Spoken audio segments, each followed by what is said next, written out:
I'd like to welcome you here then to the first session in the Internet Video 101 training.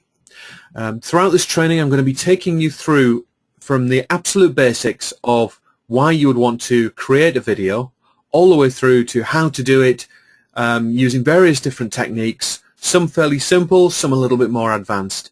So by the end of it you should be able to go away and build any type of video that you need to accomplish any sort of task that you need the video to accomplish. So let's go straight in.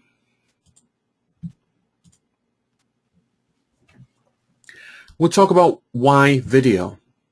So why are people really interested in creating videos? What's the fuss about? Why don't we just stick with 34-page sales letters?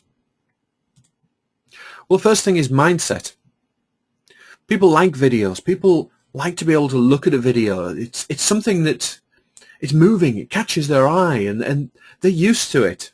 You know, people spend a lot of time these days, probably way too much time, sitting in front of the TV. And we're conditioned to seeing moving images in front of us. And that for that to be something that should capture our attention. I'm not saying I necessarily agree with that view, but that's how people are conditioned. So there's this mindset that a video is something that's interesting and it's worth watching, whereas less and less people are spending time reading books. You notice the book sales are on decline in spite of things like the Kindle coming along. So video is something that people are they're going to engage with. They're going to see these moving pictures and they're going to see things moving across the screen, and it captures their eye and it draws them in ways that really a sales letter can't. In a sales letter you've got to take an action to keep scrolling down, to keep reading it. And if you speak to a large percentage of people these days, you'll find that what they do is they scroll all the way to the end, find out what the price is, and then make a decision without any of the really vital piece of building the value that comes in the actual body of the sales letter. With a video, you're in control and you can really engage people's attention. But also, search engines love video. And we'll talk a little bit more about that in a moment.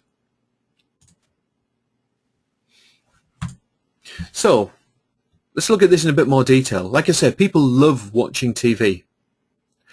I've heard statistics that even people who don't watch TV very much will admit to watching 8 or more hours a week. And most people watch stupid amount of hours. 40 hours a week is I've heard from one study. 40 hours a week, that's a job. But you don't get paid for watching TV. But people really love it. They see it as an escape. And it's very familiar to them. So they're seeing TV in front of them. They're seeing video on their phones now. They're seeing video all around them on their PCs. They're seeing video in shops for advertising. It's very, very familiar, so people feel comfortable with it. And because of this comfort, we get a connection with them that we can't really get through the written word. So we can reach out, we can relate to them, we can make them feel like they're our friend. And through this connection, we actually start to build up a credibility that is much harder to establish, again, through a written word. Because if we build credibility, we build trust. And if you know anything about selling, you'll know that people buy from people who they know, like, and trust. And the trust is the hardest one to establish, but it's much easier to establish if you're connecting with people through a series of videos. If we look at the engagement, we get the movement on the videos. You see, even in the simplest of slides, like the ones that I'm showing you tonight, there's movement in there. And if that's captured in a video, particularly in a marketing video or a sales video, that movement just keeps people pulled into the video. It's not just static. They're not just sitting staring at something that doesn't change. They're seeing things flying in left, right, and center. They're having sound effects coming up. And it pulls them in, and it all creates real engagement factors. But the fact is that as a video creator, we're in control of what moves. So I decide what flies in off the screen. I decide when they get to the next piece of information. I'm in complete control when I'm creating my video. So we're actually crafting something here. It's not just we throw together a presentation, drop it into some screen capture and speak over it. We're carefully building and crafting all of the elements to maximize that engagement.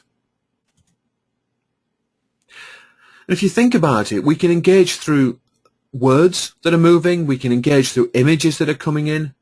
The images can really play on people's emotions as well. And all of this tends to then be supported by the audio that we put on there. And the audio can be just somebody speaking, but it can also be music, it can be sound effects. One of the things that I love to do is to have fairly nice music building up, taking people towards what they feel is a fairly familiar idea. And then, just use that sound effect of a record scratching and say, actually, everything you've always been told about this is wrong.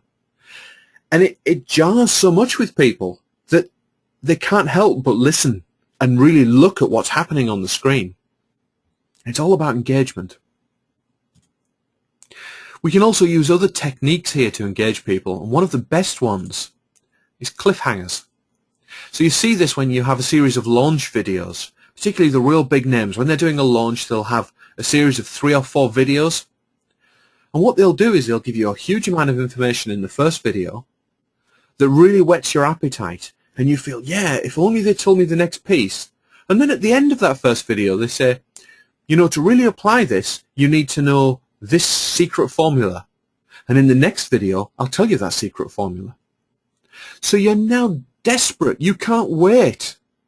And the moment that email comes through to say video 2 is available, people are going to be clicking on that and they're going to be watching it because they need to know what happened.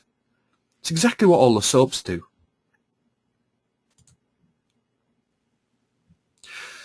And we've also said, the search engines really love it. Well, you may not be aware of this. Google actually owns YouTube. They bought YouTube for several $1 billion a few years back. And it's interesting, if you listen to people from Google talking about it, they actually see YouTube as their search engine. Because people go into YouTube if they want to learn how to do something. They go into Google and they treat it like a directory. So they want to find an electrician in their local town. So Google, very much in their keynote speeches, they're talking about their search engine being the Google directory and YouTube being their search engine.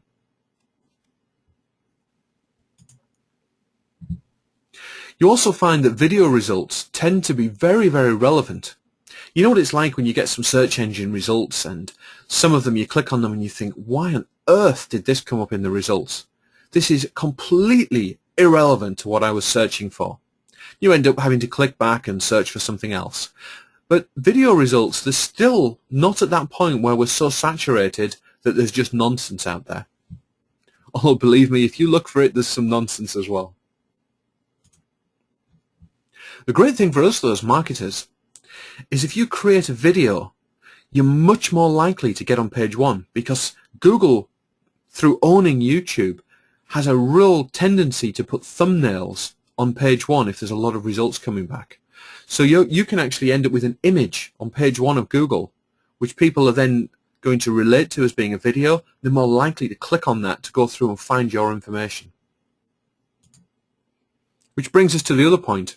Not only do search engines love video, but the people who are actually searching, they love to see videos as well, because they tend to get much more relevant information from a video without them having to do all that really difficult, laborious work of reading.